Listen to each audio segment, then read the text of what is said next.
Assalamualaikum warahmatullahi wabarakatuh. Alhamdulillah wassalatu ala rasulillah. Bismillah, bismillah, bismillah. Halo sahabat Karimah dimanapun sahabat berada. Senang sekali pada kesempatan kali ini saya Khalifatul Fauziah beserta seluruh kerabat kerja yang bertugas menyambangi sahabat semua dalam edisi yang insya Allah akan asyik untuk kita simak bersama, yakni tentang problematika komunikasi keluarga. Telah hadir di studio bersama kita semuanya Ibu Dr. Adib Sofia M. Hum. Selamat pagi Ibu. Selamat pagi dan Mbak senang Iva. sekali ya kita bisa menyambangi sahabat Karimah pada diskusi yang biasanya nih kalau anak muda karena belum menikah tapi sudah mulai merasakan cinta itu pasti sudah terbayarkan. Pernah ya, nih Mbak? Pernah muda ya. Jadi ini luar biasa sekali. Dan sahabat sekalian, Ibu Adib ini adalah Wakil Ketua Majelis Tablik dan Ketarjihan Pimpinan Pusat Aisyah, sekaligus dosen dari Prodi Sosiologi Agama di Universitas Islam Negeri Sunan Kalijaga. Jadi sudah tepat sekali kalau pada kesempatan kali ini kita berdiskusi bersama beliau tentang problematika komunikasi keluarga. Soalnya nih Bu Adib, biasanya kalau yang tergambarkan pada benak anak-anak muda yang belum berkeluarga sepertinya bersama indah. orang yang kita cinta itu indah sekali. Jadi sebenarnya kalau kemudian kita benar-benar membangun keluarga, fungsi keluarga itu sendiri apa sih Bu Adib? Fungsi keluarga, Masya Allah, Masya Allah. Ya memang tidak salah ya kalau misalnya anak muda yang belum berkeluarga membayangkan hidup berkeluarga tuh enak, nyaman, senang, bahagia terus gitu ya. Seperti kalau kita membaca cerita-cerita, akhirnya mereka menikah dan berbahagia selama-lamanya kan gitu ya. Ya, memang begitulah juga yang disampaikan dalam Al-Quran. Kalau teman-teman semua dapat undangan manten itu kan di Arum 21 memang disebutkan bahwa ketika kita itu ada dalam keluarga, apa sih sebetulnya tujuannya? Litaskunu ilaiha, biar kita merasa tenang gitu. Dan di situ memang kalau kita sudah berkeluarga akan tercipta mawaddah warohmah begitu. Nah, apa ini? Kasih dan sayang. Oh, ini seperti sinetron sekali. Seperti tapi apakah seindah itu? Baik, mungkin teman-teman nanti kalau ingin masuk ke jenjang pernikahan bisa membuka-buka buku-buku keluarga sakinah begitu ya, terutama yang kita terbitkan Mbak Iva. Itu kan ada bagaimana hak dan kewajiban pasangan suami istri, seperti apa haknya, kewajibannya, kemudian apa yang menjadi kewajiban dan hak bersama. Di situ juga ada bagaimana muasyarah bil ma'ruf, dijelaskan sekali di situ. Tapi pagi ini saya akan membahas tentang bagaimana fungsi keluarga itu. Kalau kita ajak teman-teman membaca buku-buku sosiologi keluarga ya, bahwa yang namanya keluarga itu fungsinya banyak begitu. Yang pertama adalah fungsi ekonomis ya biasanya, karena masing-masing anggota keluarga itu kan akan saling membiayai. Kita hidup berkeluarga kan butuh makan sehari-hari, butuh sekolah begitu, butuh kehidupan sehari-hari yang semuanya transportasi pakai biaya. Jadi fungsi ekonomis keluarga memang ada satu dengan yang lain, apalagi sudah punya anak, maka kita pasti perlu membuat mereka menjadi mandiri di dalam keluarga itu. Kemudian ada fungsi edukasi Mbak Iva. Jadi di dalam keluarga itu bukan merupakan tempat kita bobok aja terus kembali lagi ke tempat aktivitas ya, tetapi di dalam keluarga itu adalah sebuah lembaga tempat kita kemudian memberikan edukasi-edukasi tentang nilai-nilai baik yang ini, buruk yang itu ya, bagaimana seharusnya memperlakukan orang, semuanya itu merupakan fungsi keluarga. Demikian pula fungsi yang berikutnya, fungsi biologis. Pastinya kita semua sudah tahu bahwa kalau kita berada dalam dekapan ibu itu kan rasanya enak ya, dipeluk sama ibu nyaman. Enak. Kemudian mungkin orang tua yang sudah payah digandeng sama anaknya itu juga fungsi biologis juga, karena ketidakmampuan secara biologis dia ditopang oleh anak-anaknya kan begitu. Juga antara suami istri kita nggak usah cerita aja, mereka sudah banyak baca sendiri ya teman-temannya, audiens sekalian. Ada juga Mbak Iva yang namanya fungsi religius ya. Ini kalau di buku-buku agama seperti yang kita terbitkan pasti religius itu yang pertama. Tapi kalau kita baca-baca buku dari barat, religius bisa nomor yang kesekian ya. Bagaimana kemudian kita memberikan pelajaran bahwa Tuhan atau sesuatu yang punya kekuatan itu bukan merupakan bagian dari diri kita begitu. Itu adalah ada yang menciptakan kita ini. Tauhid kita ada di situ ya. bagaimana kita memberi pelajaran tentang agama, sholat dan sebagainya ada di dalam fungsi religius. Ada juga fungsi yang lain Mbak Ifah, yaitu fungsi afeksi. Fungsi afeksi ini terkait dengan perasaan ya. Bagaimana kemudian ketika kita menerima perbedaan dengan orang lain, bagaimana kalau kita mendapati sesuatu yang tidak ideal di dalam persoalan kecerdasan secara perasaan itu terasahnya di dalam keluarga. Makanya ada fungsi yang lainnya juga di dalam keluarga, yaitu fungsi sosialisasi. Karena kan kita berinteraksi antara satu manusia dengan manusia yang lain itu kan di dalam rumah. Bagaimana saling menghargai, bagaimana kemudian kita berlatih bercakap-cakap. Salim itu seperti apa sih? Begini loh, itu juga harus diajarin. Karena kalau yang nggak terlatih salim itu cuman ya lewat Allah, saja gitu ya. Zaman sekarang sebagiannya salimnya seperti burung mematuk. Makanya kalau ada tamu di rumah itu misalnya orang tua juga harus membiasakan anaknya untuk turun misalnya atau untuk bergabung dengan tamunya, paling tidak salim ya, supaya ada interaksi yang terjaga di rumah. Jadi banyak banget fungsi keluarga itu Mbak Iva. Kalau kita mau baca lebih jauh, ini saya cuman spill loh ya. Ini banyak banget loh ya sahabat Karimah ya. Makanya keluarga itu bukan hanya sekedar struktur bapak ibu anak-anak gitu saja, tapi keluarga itu adalah lembaga yang mempunyai peran sangat-sangat urgen di dalam pembangunan peradaban manusia Mbak Iva. Ternyata seurgen itu institusi sosial yang bernama keluarga. Dan apakah gimana nih Mbak kalau kemudian ini sudah sampai keceplos Mbak saking asyiknya kita berdiskusi ya Bu Adib ya. Ini kayak sahabat Karimah juga bakal kesebut Mbak Adib ini. Ini kalau kemudian fungsi-fungsi keluarga seperti itu, sekompleks itu, mungkin nggak sih ada problem-problem yang ada di dalamnya? Iya, problemnya pasti ya. Karena setiap anggota keluarga itu kan kepalanya beda ya. Struktur kepalanya beda. Dengan anak saya aja kan saya berbeda, walaupun dia terlahir dari rahim saya, mereka terlahir dari rahim saya, tapi kan struktur kepalanya berbeda, bacaannya berbeda, gurunya beda, tontonan YouTube-nya beda, kebiasaannya di luar rumah berbeda kan gitu.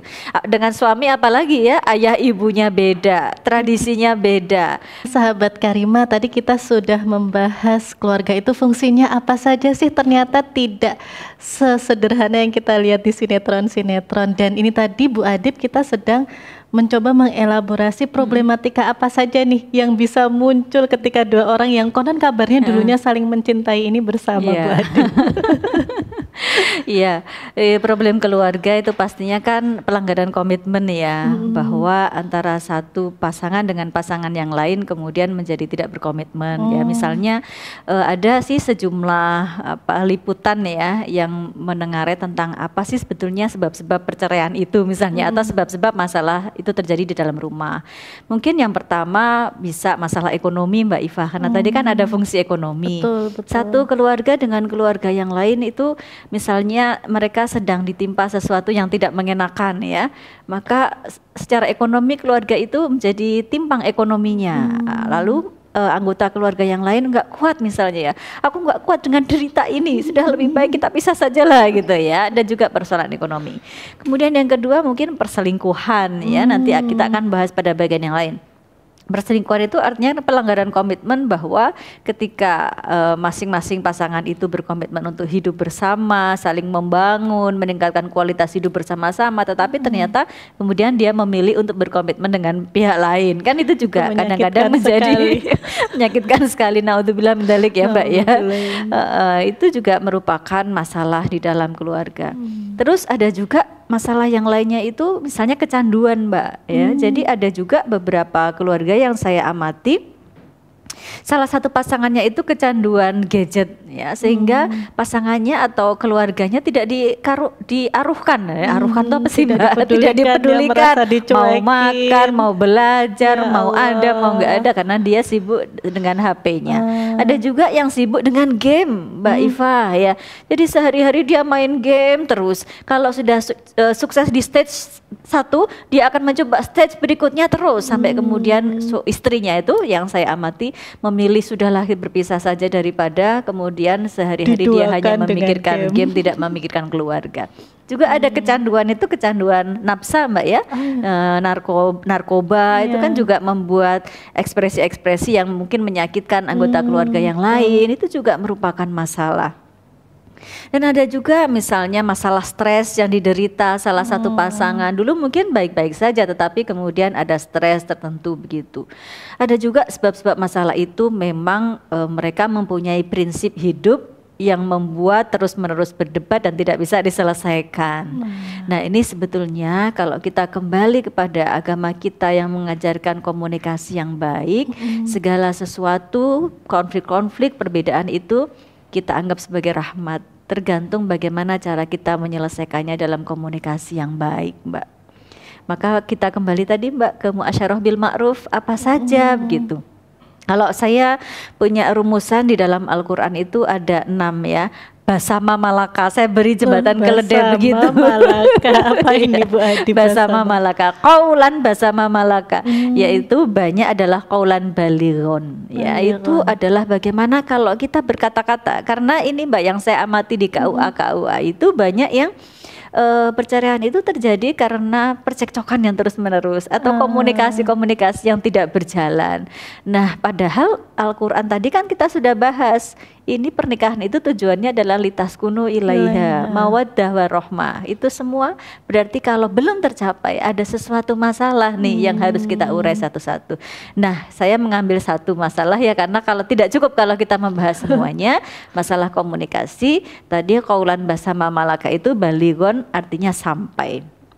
Artinya apa yang kita omongkan itu betul-betul kita pikirkan seefektif mungkin supaya tidak menyakiti, supaya to the point, kemasannya yang bagus sehingga diterima tuh dengan enak. Qaulan balighon, sampai dengan baik. Kemudian basa, sa itu adalah qaulan sadidan, yaitu kata-kata yang kita pilih itu adalah kata-kata yang benar. Bukan hoax ya.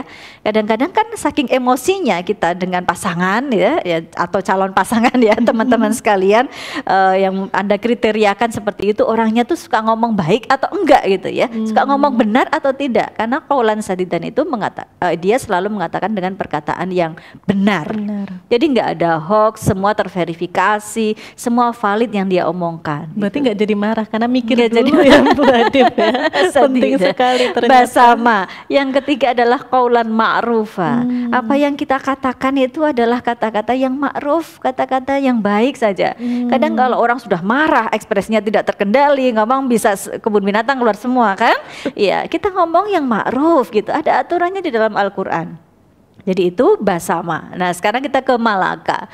Malaka itu yang pertama adalah qaulan maisuron. Qaulan maisuron itu adalah perkataan yang pantas. Nah pantas atau tidak pantas itu semua tergantung pada situasi dan kondisi. Misalnya ya, pernah saya suatu saat antri di apotek itu ada suami yang merokok Mbak di dalam ruangan yang ber-AC tertutup ya. Kemudian istrinya marah mengatakan dengan hal yang sangat menjelekan suaminya di hadapan orang banyak yang antri pada saat itu. Nah itu sebetulnya bukan pada kontennya, tetapi pada caranya dia salah di dalam memberikan kepantasan dari sisi tempat. Kan kadang kita melihat konteksnya, tempatnya, situasi, kondisi seperti itu. Maka qaulan maisuran itu adalah kata-kata yang pantas. Ada satu ilmu saya di bidang bahasa ya, itu adalah kalau kita mengatakan sesuatu tuh who speak gitu. Siapa yang ngomong? Kita tuh ngomong sama siapa? What language? Apa yang diomongin gitu? To whom dan kepada siapa? Kita harus lihat pantas atau tidak pantas kita sampaikan. And when dan situasi kondisinya seperti apa. Jadi itu harus selalu kita lihat ketika kita berkata-kata. Ternyata lebih dari sekedar kata. Lebih dari sekedar kata. Basama malaka. Lanya adalah qaulan layyinan. Kita diajari di dalam Al-Quran itu untuk berkata-kata yang lembut ya. Kadang-kadang kalau orang sudah marah kan ngotot ya. Hei dasar kamu kan gitu kan, nggak boleh ya. Ini orang rumahnya pinggir ring road atau tepi hutan ya. Kalau bisa kita ngomong-ngomong yang lembut saja, pasti nasihat-nasihat kita akan lebih kena di hati dibandingkan dengan kalau kita ngomong secara keras-keras gitu. Kemudian yang terakhir adalah qaulan kariman. Itu adalah kata-kata yang mulia ya. suatu kata-kata yang terucap di mulut kita kan sebetulnya adalah isi kepala kita, storage of mind kita itu. Jadi kalau memang kita mau tercitrakan mulia, berkata-katalah dengan diksi-diksi yang mulia. Itu Jadi, sebetulnya 6 tips untuk berkata-kata supaya komunikasi kita efektif di dalam keluarga. luar biasa sekali. Ini pantas banget kalau kemudian keluarganya jadi harmonis karena mau ngomong saja itu sampai dipikirkan ya Bu Adip ya. Jadi menarik sekali tentang tips dan triknya ini untuk memperdalam mungkin dari aspek spiritual nih Bu Adip. Iya, Tapi ngomong-ngomong tadi muasyarah bil ma'ruf itu artinya adalah pergaulan yang baik ya. Nah, untuk bagaimana di dalam keluarga, di dalam masyarakat kita selalu bergaul dengan baik. Sebetulnya kan di dalam Al-Quran sudah jelas ya, hayyan thayyibah, bahwa yang kemudian kita cita-citakan itu adalah hidup yang baik ya. Nggak mungkin kan kita bercita-cita aku nanti hidup yang jelek kan, sengsara, menderita. Oleh karena itu apa yang kita komunikasikan sehari-hari ya harus baik juga. Misalnya ada prinsip-prinsip ya, la khaufun alaihim. Nggak boleh kita kemudian mengatakan sesuatu yang sifatnya memberi ketakutan pada pihak lain atau bullying ya gitu, atau membuat orang lain merasa selalu terancam gitu, bahkan merasa selalu tersudut, tidak boleh gitu. Sehingga kita betul-betul harus memberikan perasaan menghargai pada orang lain.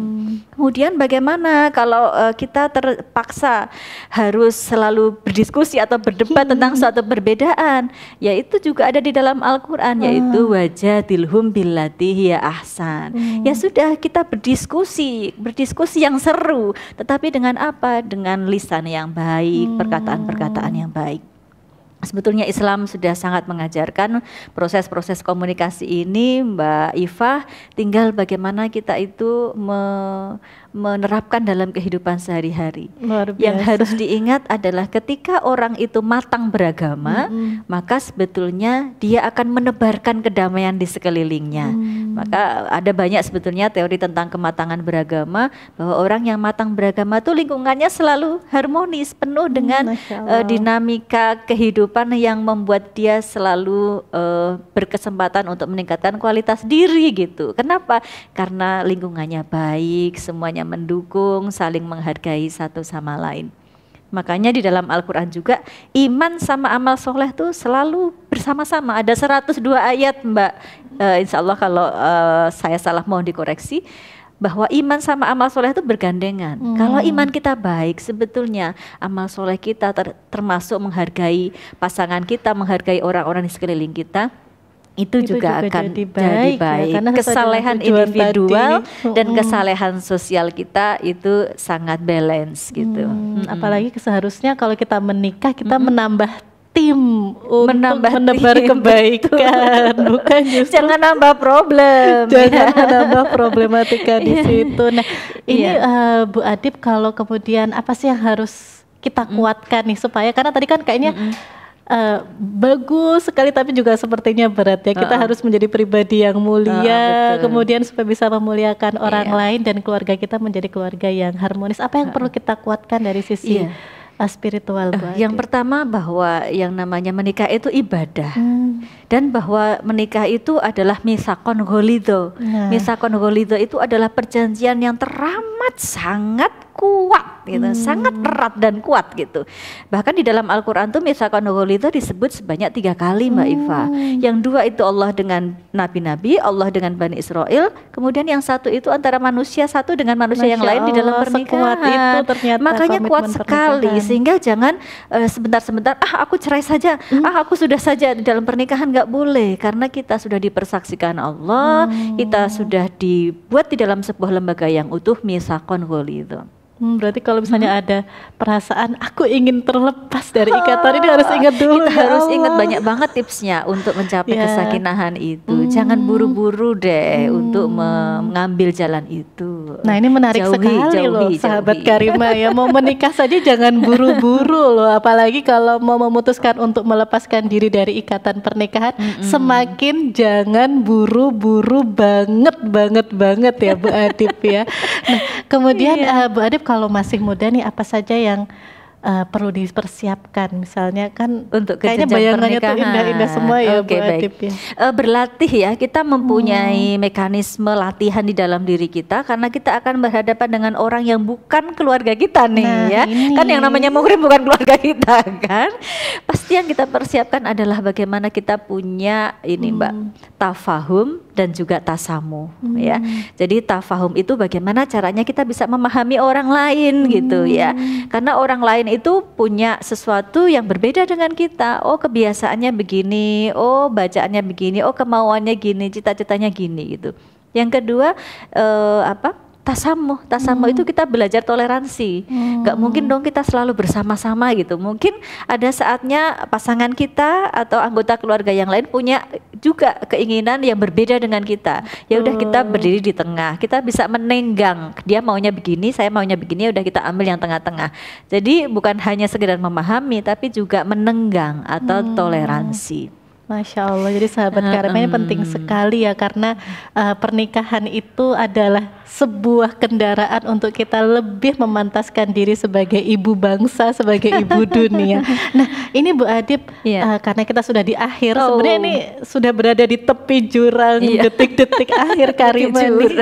Kira-kira bagaimana tajuk penutup untuk kemudian menyimpulkan dari sekian banyak uraian yang sangat bernas tadi. Oke, baik. Sahabat Karimah sekalian, kita berada di akhir pertemuan. Ada beberapa tips ya yang akan saya sampaikan. Yang pertama, teman-teman jangan lelah untuk thalabul ilmi. Dari mana saja, dari bacaan, dari nonton YouTube. Jangan lupa nonton YouTube TV-mu pastinya ya. Dan disitulah temukan bahwa modal kita untuk mencintai pasangan kita adalah mahabbah. Mahabbah itu adalah cinta sebagai modal kita untuk mengarungi bahtera mitsaqon ghalidho yang bernama pernikahan. Dan itu semua akan mudah jika kita mempunyai pandangan musawah atau egaliter atau kesetaraan antara pasangan satu dengan pasangan yang lain. Disitulah kita bisa saling menghargai, saling mendukung untuk terus meningkatkan kualitas hidup kita. Itu saja Mbak Iva, closing dari saya. Terima kasih banyak Bu Adip dan sahabat Karimah dimanapun sahabat berada. Luar biasa sekali perbincangan kita pada kesempatan kali ini, mulai dari fungsi-fungsi keluarga, problematika yang muncul, dan tadi Bu Adip juga sudah mengingatkan kita tentang tips dan trik, terutama juga penguatan mental ya. Satu hal tadi yang mestinya kita kunci bersama, pernikahan itu adalah ibadah dan boleh jadi itu adalah ibadah terlama kita.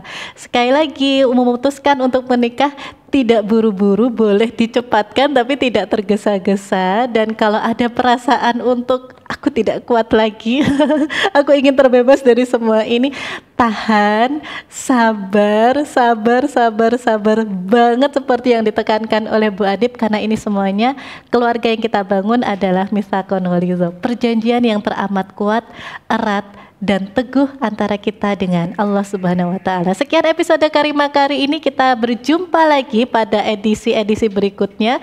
Tentunya masih di TV-mu, saya Khalifatul Fauzia beserta segenap keluarga kerabat kerja yang bertugas mengucapkan terima kasih. Kita sampai jumpa pada edisi berikutnya. Wassalamualaikum warahmatullahi wabarakatuh.